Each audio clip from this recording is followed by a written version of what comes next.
Lucas 4, verso 1, vamos ficar em pé. Deus abençoe, irmão Roberto, está por aqui, né, Roberto? Deus abençoe. Tá? Com os amigos, lá o Negão está por aí, Deus te abençoe, viu, Negão? Ninguém te conhece. Sorriso bonito. Né? Deus abençoe, irmão Roberto, com os amigos, sua família, os irmãos que estão aí. Irmão Carlos, sua família, cada um dos irmãos, Deus te abençoe ricamente. Lucas 4, verso 1. Jesus, cheio do Espírito Santo, voltou ao Jordão e foi levado pelo Espírito ao deserto. Em 40 dias e 40 noites foi tentado e nada comeu. Não comeu coisa alguma. Terminamos aquele dia, teve fome. Disse-lhe o diabo: se tu és filho de Deus, diz esta pedra que se transforma em pão. Senhor nosso Deus, falai conosco. Abençoai a tua igreja, o teu povo, derrama o teu Espírito sobre nós. Abençoa os ofertantes, os dizimistas, abre porta para aquele que está desempregado, cura toda a enfermidade nessa noite. Abençoa em nome de Jesus. Liberta os cativos e oprimidos nessa noite, em nome de Jesus. Sentados, irmãos.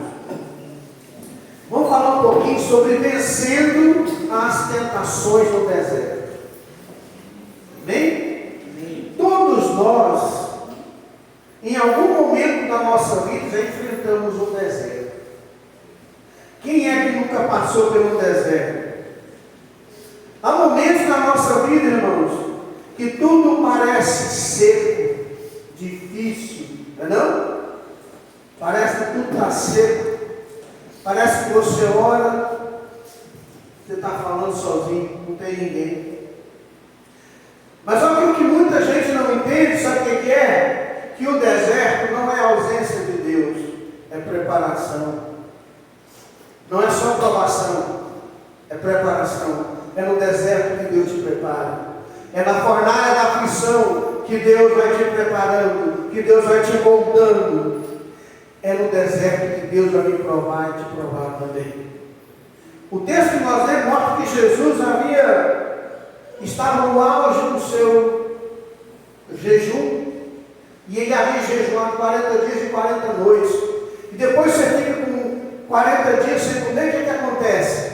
Eu nunca fiquei 40 dias sem comer, creio eu que nem você, mas quando você fica muito tempo sem comer, o que dá? Fome.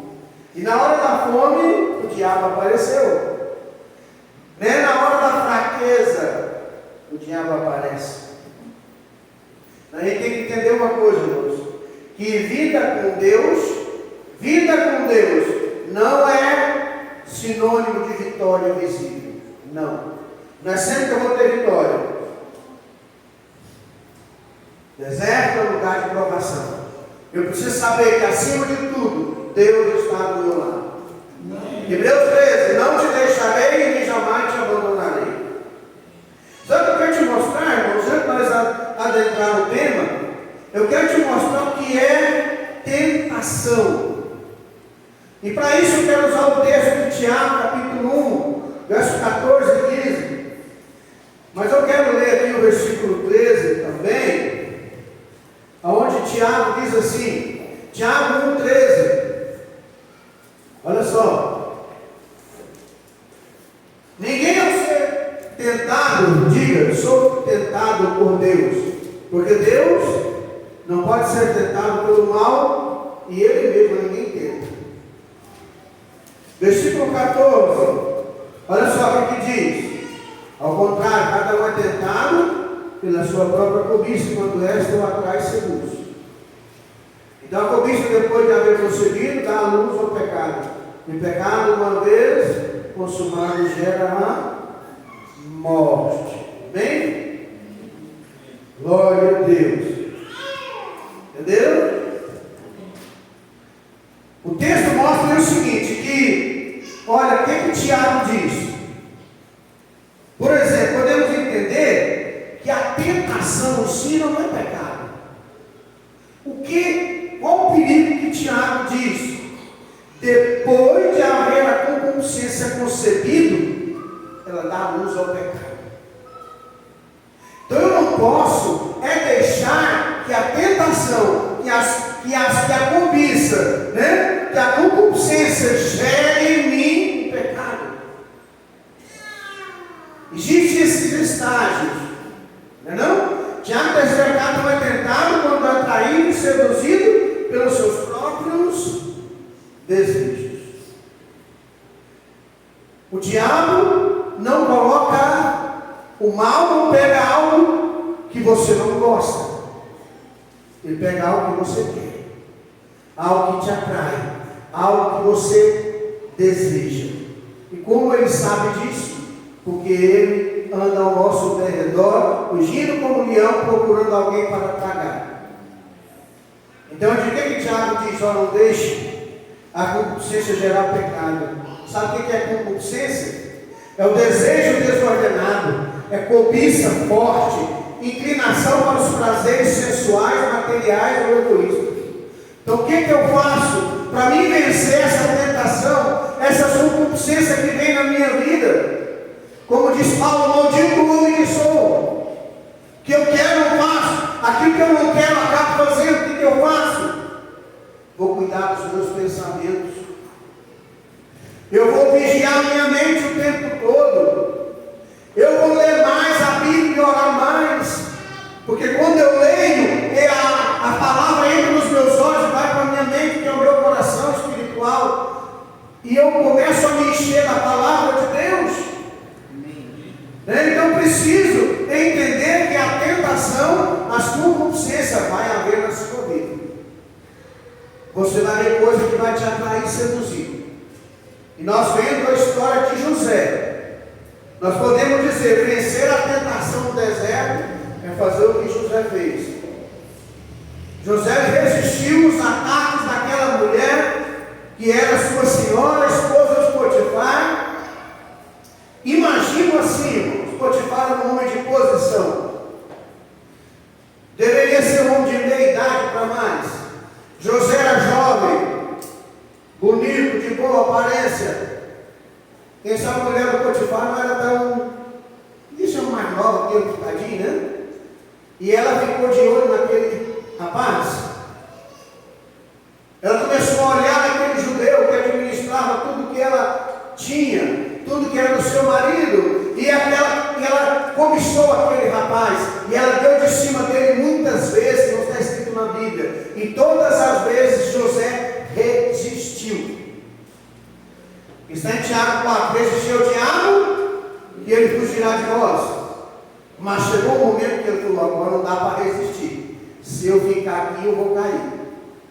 Tem hora que não dá para resistir à tentação, pode ler. A mulher pegou José, deita aqui comigo, o que ele fez? Não sabemos como aquela mulher estava, se ela estava vestida ou não, se ela estava despida ou vestida, na Bíblia não diz, mas diz que José fugiu dela. Por quê? Porque agora era vida ou morte. Tem hora que você tem que decidir. Amém? Então, voltando aqui ao nosso texto, como é que eu faço para vencer as tentações do deserto? Primeira coisa, seja cheio do Espírito Santo. Mas mesmo sendo cheio do Espírito Santo, você ainda vai ser tentado. Jesus estava cheio do Espírito Santo ou não? Sim ou não? Não. Muitos não entendem que quanto mais eu busco, quanto mais eu oro, mais eu viro um alvo de Satanás. Em Anápolis, quando eu me converti, na igreja cristã primitiva, nós tínhamos um irmão lá que falava assim: olha, o irmão, quando ele é perseguido pelo diabo, né, quando o diabo não ataca ele, quando o diabo não está perseguindo, é porque o diabo está andando assim com ele, ó. Mas irmãos, por que o diabo não persegue algumas pessoas? Porque ele anda abraçado com ela. Espiritualmente falando, é isso. Por que o diabo persegue outras pessoas? Porque aquele irmão ora, aquele irmão busca, aquele irmão jejua, aquele irmão lê a Bíblia, aquele irmão, quando ele abre a boca, ele sai poder de Deus. Então aquele irmão é perigoso para Satanás. Então o diabo faz tudo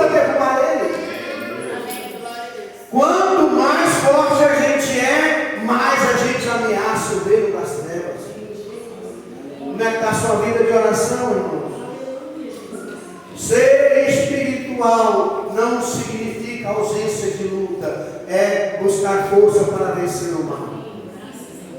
Muitas vezes, depois da experiência com Deus, vem a provação.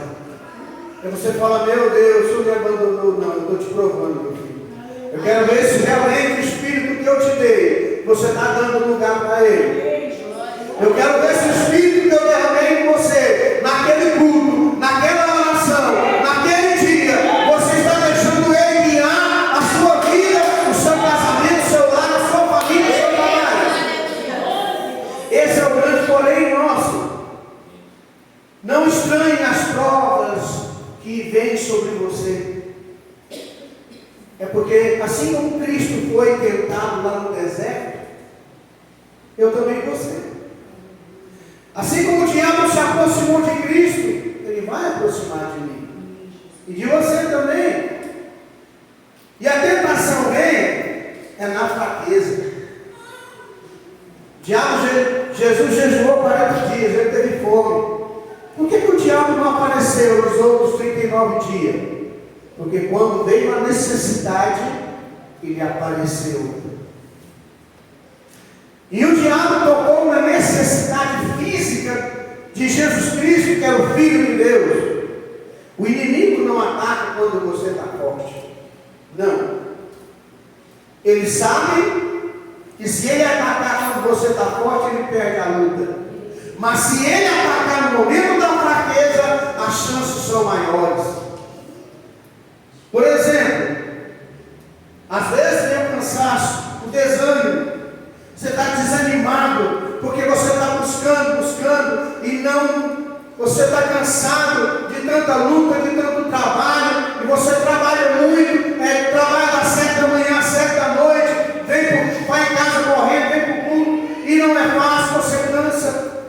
O diabo fala: não, rapaz, nada disso. Fica em casa, vai descansar hoje. Vai para o culto, não. Está falando com o Micael esse dia, eu tenho que eu sair de casa às 7 horas da manhã, eu chego às 10 horas da noite. E às vezes, aqui tão pertinho, eu saio de casa às 6h30, tem dia que eu chego lá 11 horas da noite. Cansado, desanimado, mas você não pode se abater. A Bíblia diz que Ele faz forte ao que está cansado. Ele multiplica as forças daquele que não tem nenhum vigor. Então, se você está desanimado, pesado no altar, fala assim: eu estou cansado, estou desanimado, mas eu estou aqui em socorro. Ele vai socorrer, ele vai te ajudar. Sabe quando está te faltando alguma coisa? O diabo vem com aquilo que você precisa. Sabe por que tem muito casamento destruído? Porque está faltando para o seu marido relação íntima, que às vezes a mulher não está cumprindo. 1 Coríntios capítulo 7, versículo 1 ao 3. Está faltando. Leia lá que você vai entender. E aí o diabo vê a fraqueza, ele vem. Está necessitado, está ansioso, o diabo vem. Ele ataca a sua fraqueza. Porque, irmãos, ele conhece. Entenda uma coisa: o diabo não sabe o que você está pensando. Ele não tem esse poder. Só um no universo tem, que é o da onisciência. Só Deus é onisciente. Quer dizer o quê? Que ele tem ciência de tudo que acontece em todos os lugares ao mesmo tempo. O diabo não tem. Então, como ele sabe? Porque ele tem os seus demônios, os seus anjos caídos, que te observam o tempo todo para saber qual é a sua fraqueza, qual é a sua força, qual o seu desejo, aquilo que você gosta, aquilo que você não gosta. Então, quando você está cansado, esperando, vem a dúvida. E ele chega com a dúvida e te coloca caraminhola na sua cabeça, e você acaba dando ouvido à voz do maligno. Porque ela caiu, porque ela olhou, ela cobiçou, ela desejou, ela deu ouvido à serpente. Não deu ouvido à voz da serpente. Porque uma coisa que o diabo sabe fazer é atacar a sua identidade. O que diz para Cristo? Disse-lhe então o diabo, Lucas 4,3: se és filho de Deus, ele vai fazer com que você duvide se você é filho de Deus ou não. Irmãos, olha, Satanás tentou a Cristo, que é o Deus que se fez carne. João capítulo 1, versículo 1: e o verbo estava com Deus, e o verbo era Deus. Verso 14: e o verbo se fez carne e habitou entre nós. Jesus era o Deus que se fez carne. Isaías 9,6: eis que um filho nos nasceu, um príncipe do Deus, o governo estará sobre os seus lombos. O seu nome será maravilhoso, conselheiro, Deus forte, Pai da eternidade, príncipe da paz. Jesus era o Deus forte, Jesus era o Deus que se fez carne. E ele foi tentado como homem. Você acha que ele não vai tentar a mim e você? E ele vai tentar: será que você é mesmo filho de Deus?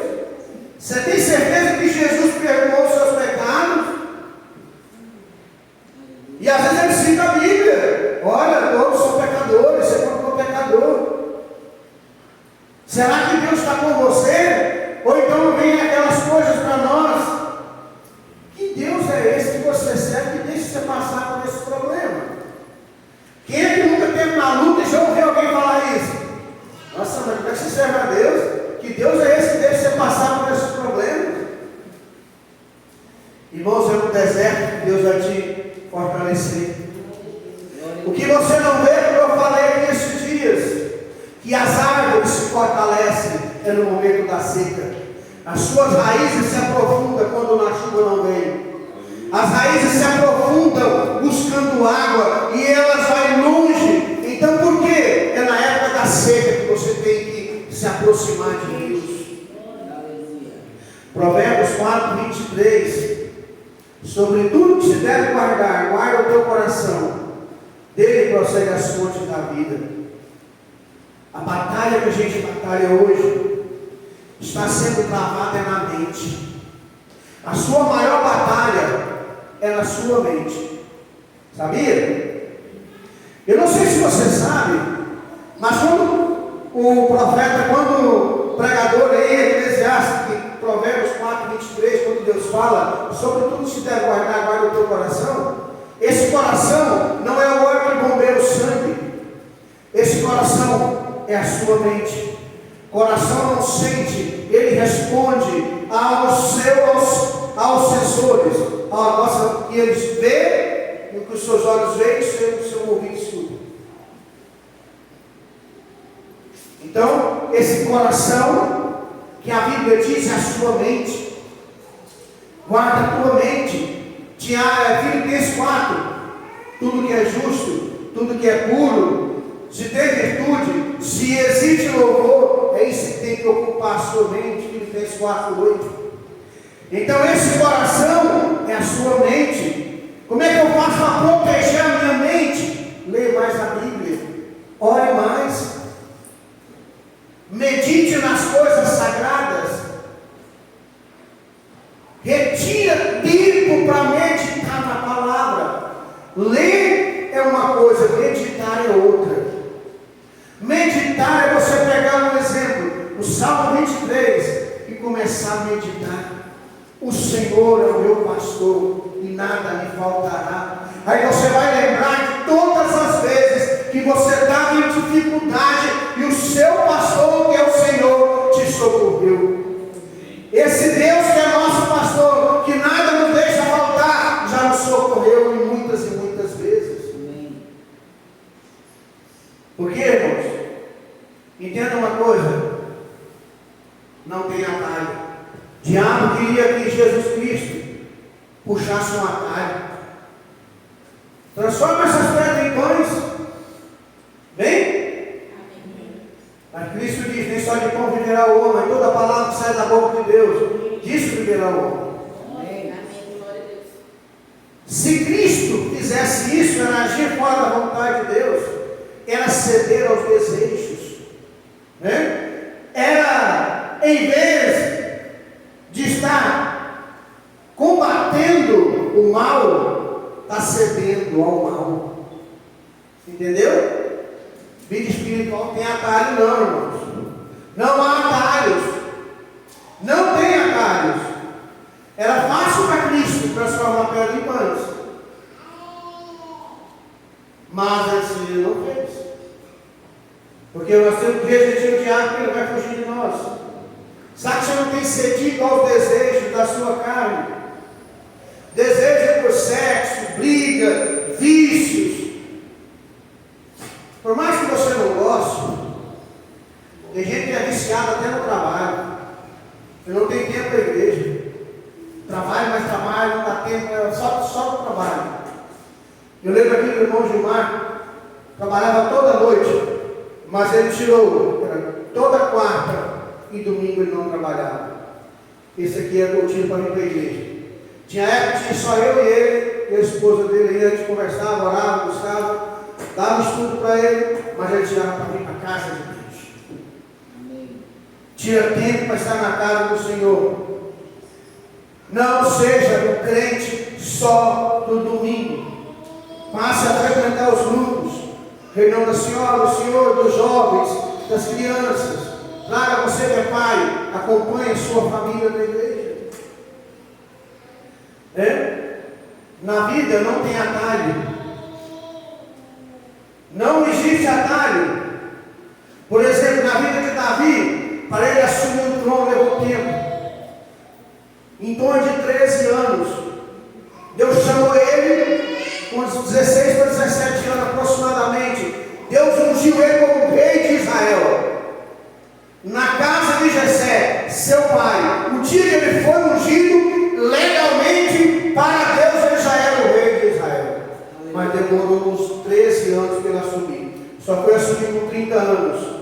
Ele passou 13 anos no deserto. O vale para ele foi grande. Ele teve que se fingir de doido na frente dos filisteus. Deixou a saliva escorrer para a barba e rasgava a parede para não morrer. Teve que esconder em cavernas, porque ele passou pelo vale. Mas o dia que ele assumiu o trono, lá em Hebron, Deus honrou aquele homem. Da mesma forma, na vida de José, foi vendido como escravo ainda adolescente, talvez de 13 a 16 anos. Mas levou de 10 a 15 anos para ele poder chegar aonde Deus queria, que era governador daquela terra, ser o senhor da terra. Deus ainda quer que você seja o senhor da terra. Deus vai te colocar em lugares altos. Deus vai te colocar em lugares grandes. Deus tem algo grande. Eu lembro aqui que uma vez o apóstolo Paulo escrevendo disse aos Coríntios, porque uma porta grande e eficaz se nos abriu, e existem muitos adversários, mas essa porta que Deus abriu, ninguém vai fechar. Deus vai te abençoar, Deus vai te honrar, Deus vai santificar a sua vida, e assim como Davi venceu a batalha, você vai vencer também. Sabe por quê? Porque você é filho de Deus. Você não é um qualquer, você é imagem e semelhança do Deus vivo. Porque a sua ira dura só um momento, o seu favor está à vida. O choro pode durar uma noite, mas a alegria vem pela manhã. Salmo 30, verso 5. Então, como é que está a sua vida hoje? Deserto, irmão, não é fim, não. A tentação não é derrota, é oportunidade de você vencer. Lembra que Paulo diz em Romanos 8, 28? Todas as coisas contribuem para o bem daqueles que amam a Deus. Esqueci uma palavra. Vou de novo. Todas as coisas contribuem juntamente para o bem daqueles que amam a Deus. Romanos 8, 28. Tudo que você passa contribui para o seu crescimento. Quando você entende, eu sou filho de Deus, eu tenho que aproveitar essa oportunidade, essa provação, esse problema que eu estou passando, e me tornar um crente melhor, um servo melhor, um marido melhor, uma esposa melhor. Eu preciso ser um filho melhor. Deus permite, irmãos, até o teste, até a provação, mas é para te dar força. Glória a Deus. Porque quem está cheio do Espírito Santo, ele pode até entrar no deserto, mas ele não vai ser derrotado no deserto. Ele vai sair de lá vitorioso, como Jacó saiu. Jacó entrou ali no vale de Jaboque, estava durante o